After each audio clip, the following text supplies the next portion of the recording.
January 2023 retake of Old Iron from Season 2 episode of Thomas the Tank Engine and Friends, aka Thomas and Friends, the narrator Ringo Starr. Originally from Thomas Breaks the Rules and Other Stories. Here we go. One day, James had to wait at the station till Edward and his train came in. This made him cross. Late again? Edward laughed, and James fumed away.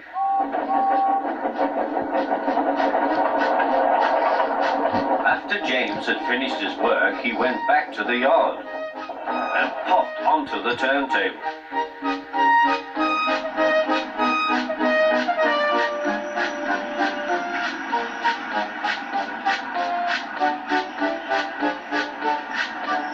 He was still feeling very bad-tempered. "Edward is impossible," he grumbled to the others. "He clanks about like a lot of old iron, and he is so slow he makes us wait." Thomas and Percy were indignant. "Old iron? Slow? Why, Edward could beat you in a race any day."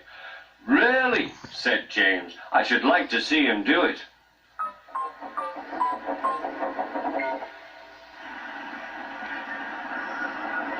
Next morning, James's driver was suddenly taken ill.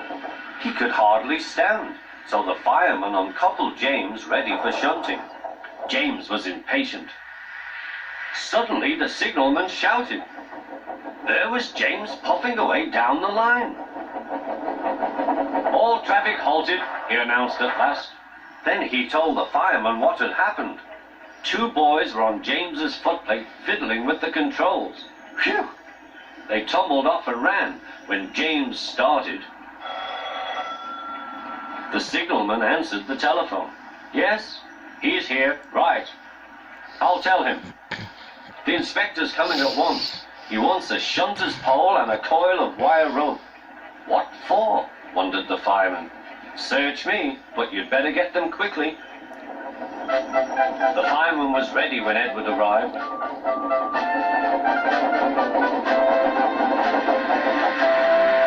The inspector saw the pole and the rope. "Good man, jump in." We'll catch him, puffed Edward. James was laughing.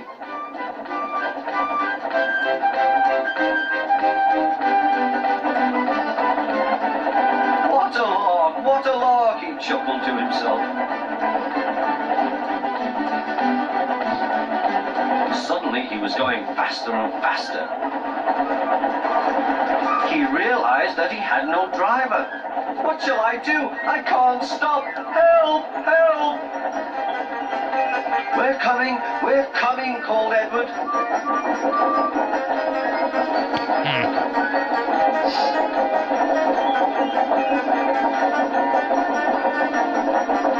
Edward was panting up behind with every ounce of steam he had. At last he caught up with James.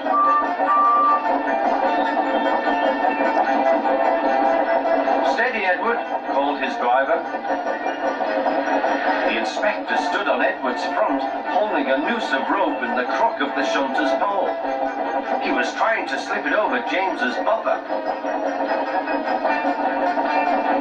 The engine swayed and lurched. "At last! Got him!" he shouted. He pulled the noose tight. Gently braking, Edward's driver checked the engine's speed, and James's fireman scrambled across and took control. "So the old iron caught you after all," chuckled Edward. "I'm sorry," whispered James. "Thank you for saving me."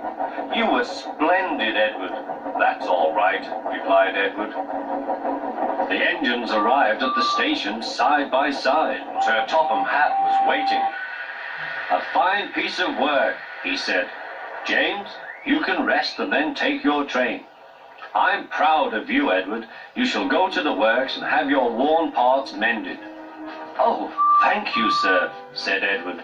"It'll be lovely not to clank."